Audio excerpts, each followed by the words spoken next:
ಆತ್ಮೀಯ H16 news ಅರ್ಥಾತ್ ಹೇ ಸೀತಾರಾಮಗೆ ಸ್ವಾಗತ. ನಾನು ನಿಮ್ಮವ MI ಅಥವಾ ಮಲ್ಲಪ್ಪ ಜೋತಾವಾರ್. ಆದ್ಮೇಲೆ ಈಗ ತಾವು ದಿನ ಸುದ್ದಿಗಳನ್ನ ಅದರ ಜೊತೆಗೆ ವಿಶೇಷತೆಗಳನ್ನ ನೋಡ್ತಾ ಹೋಗಿ ವಿಶೇಷ ಈ ಮೊದಲನೇ ಸುದ್ದಿಯನ್ನು ನೋಡಿ.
ವಾಪಸ್ ಆ ಒಂದು ವರ್ಗಕ್ಕೆ ಕೊಡಬೇಕು ಅಂತ ಸುಪ್ರೀಂ ಕೋರ್ಟ್ ಆದೇಶವಿದ್ದರೂ ಕೂಡ ಕೆಲವು ಕಡೆ ಕಂಡು ಬಂದಿದೆ. ಅದೊಂದು ಕಡೆಗೆ ಇನ್ನು ಬಹಳಷ್ಟು ಜನಕ್ಕೆ ಈ ಒಂದು ಚಿತ್ರದುರ್ಗ ಜಿಲ್ಲೆಯಲ್ಲಿ 45ರಿಂದ 50% ಜನಾಂಗ ಪರಿಶಿಷ್ಟ ಜಾತಿ ಮತ್ತು ಪರಿಶಿಷ್ಟ ಪಂಗಡಕ್ಕೆ ಮೆಜಾರಿಟಿ ಸೆಕ್ಷನ್ಸ್ ಆರ್ ವೆರಿ ಬಹಳ ಕಡು ಬಡತನದಿಂದ ಕಷ್ಟಕಾರ್ಪಣೆಯನ್ನು ಅನುಭವಿಸುತ್ತಾರೆ. ಅದರಲ್ಲೂ ಕೂಡ ಜಮೀನು ಬಹಳಷ್ಟು ಜನಕ್ಕೆ ಇಲ್ಲ. ಅದನ್ನೇ ಬೆಳಿಗ್ಗೆ ನಾನು 9ರಿಂದ 9 ಸೆನ್ಸಿಟೈಸ್ ಮಾಡೋದು ಬಹಳ ಪ್ರಾಮುಖ್ಯತೆ ಕೂಡ ಇರ್ತಕ್ಕಂಥ ದೌರ್ಜನ್ಯ ಪ್ರಕರಣಗಳು, ಪೋಕ್ಸೋ ಪ್ರಕರಣಗಳು,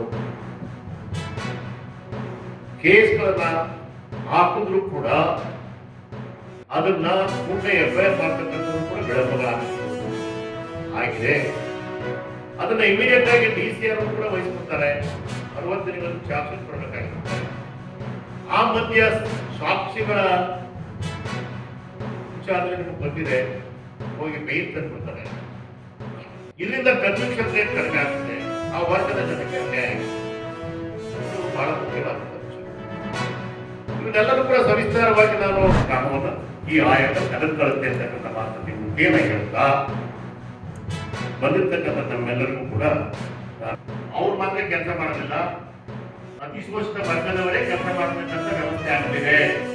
ಅದನ್ನ ನೀವು ಐಡೆಂಟಿಫೈ ಮಾಡಲೇಬೇಕು ಅಂತಕ್ಕಂಥ ಮಾತನ್ನು ಹೇಳಿದ್ದಾರೆ. ಇದು ಬಹಳ ಶೋಚನೀಯ ವಿಚಾರ ಕೂಡ. ನನ್ನ ಹೆಸರು ಕೆಲಸ ತಗೊಳ್ಳೋದು, ನನಗೂ ಇನ್ನೊಬ್ಬರು ಕೆಲಸ ಮಾಡೋದು, ಇದು ಬಹಳ ಗಂಭೀರವಾದಂಥ ವಿಚಾರ. ಅದನ್ನು ಕೂಡ ನಾನು ಗಮನಿಸ್ತೇನೆ ಅಂತ ಹೇಳಿದ್ದೆ. ನಾನು ಅದ್ರ ಬಗ್ಗೆ ನಗರಸಭೆಯ ಆಯುಕ್ತರಿಗೆ ಮತ್ತೆ ಡಿ ಸಿ ಅವರ ಮುಖೇನ ಏನ್ ಹೇಳಬೇಕು ಅಂತ ಹೇಳ್ತೀನಿ.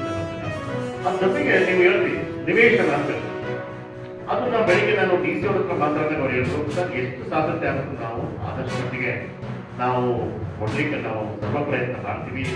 ಸುತ್ತಮುತ್ತ ಜಾಗದಲ್ಲಿ ಅದರಲ್ಲೂ ಕೂಡ ರಾಜೀವ್ ಗಾಂಧಿ ಹೌಸಿಂಗ್ ಕಾರ್ಪೊರೇಷನ್ ಕೂಡ ಕೊಡ್ಲಿಕ್ಕೆ ನಾನು ಈಗಾಗಲೇ ತೊಂದರೆ ಬರ್ತಿದ್ದೇನೆ. ಅದನ್ನ ಸಾಕಷ್ಟು ಜನರಿಗೆ ನಾನು ಕೊಡ್ಲಿಕ್ಕೆ ನಾವು 6 ತಿಂಗಳೊಳಗೆ ಒಂದು ಕ್ರಮವನ್ನು ರೂಪಿಸ್ತೀನಿ ಸರ್. ನಿವೇಶನ ಕೊಟ್ಟೇ ಕೊಡ್ತೀವಿ ಸರ್ ಸ್ವಲ್ಪ ಮಟ್ಟಿಗೆ ನಾವು ಅಂತಕ್ಕಂಥ ಮಾತನ್ನ ಡಿ ಸಿ ಬಗ್ಗೆ ಕ್ರಮವನ್ನು ಈ ಆಯೋಗ ತೆಗೆದುಕೊಳ್ಳುತ್ತೆ ಅಂತಕ್ಕಂಥ ಮಾತು ನೀವು ಮುಖೇನ ಹೇಳ್ತಾ ಬಂದಿರ್ತಕ್ಕಂಥ ನಮ್ಮೆಲ್ಲರಿಗೂ ಕೂಡ ಅವ್ರು ಮಾತ್ರ ಕೆಲಸ ಮಾಡೋದಿಲ್ಲ, ಅತಿ ಶೋಷಿತ ವರ್ಗದವರೇ ಕೆಲಸ ಮಾಡತಕ್ಕಂಥ ವ್ಯವಸ್ಥೆ ಆಗ್ತಿದೆ. ಅದನ್ನ ನೀವು ಐಡೆಂಟಿಫೈ ಮಾಡಲೇಬೇಕು ಅಂತಕ್ಕಂಥ ಮಾತು ಹೇಳಿದ್ರು. ಇದು ಬಹಳ ಶೋಚನೀಯ ವಿಚಾರ ಕೊಡೋದು. ನನ್ನ ಹೆಸರು ಕೆಲಸ ತಗೊಳ್ಳೋದು, ನನ್ನ ಇನ್ನೊಬ್ಬರು ಕೆಲಸ ಮಾಡೋದು, ಇದು ಬಹಳ ಗಂಭೀರವಾದಂಥ ವಿಚಾರ. ಅದನ್ನು ಕೂಡ ನಾನು ಗಮನಿಸ್ತೇನೆ ಅಂತ ಹೇಳಿ ಅದ್ರ ಬಗ್ಗೆ ನಗರಸಭೆಯ ಆಯುಕ್ತರಿಗೆ ಮತ್ತೆ ಡಿ ಸಿ ಅವರ ಮುಖೇನ ಏನ್ ಹೇಳಬೇಕು ಅಂತ ಹೇಳ್ತೀನಿ. ಅದ್ರ ಜೊತೆಗೆ ನೀವು ಹೇಳ್ತೀವಿ ನಿವೇಶನ ಅಂತ, ಅದನ್ನ ಬೆಳಿಗ್ಗೆ ನಾನು ಡಿ ಸಿ ಅವ್ರ ಹತ್ರ ಮಾತಾಡಿದಾಗ ಅವ್ರು ಹೇಳಿದ್ರು, ಸರ್ ಎಷ್ಟು ಸಾಧ್ಯತೆ ಆಗುತ್ತೆ ನಾವು ಆದಷ್ಟು ಮಟ್ಟಿಗೆ ನಾವು ಕೊಡ್ಲಿಕ್ಕೆ ನಾವು ಸರ್ವ ಪ್ರಯತ್ನ ಮಾಡ್ತೀವಿ. ಸುತ್ತಮುತ್ತ ಜಾಗದಲ್ಲಿ ಅದರಲ್ಲೂ ಕೂಡ ರಾಜೀವ್ ಗಾಂಧಿ ಹೌಸಿಂಗ್ ಕಾರ್ಪೊರೇಷನ್ ಕೂಡ ಕೊಡ್ಲಿಕ್ಕೆ ನಾನು ಈಗಾಗಲೇ ತೊಂದರೆ ಬರ್ತಿದ್ದೇನೆ.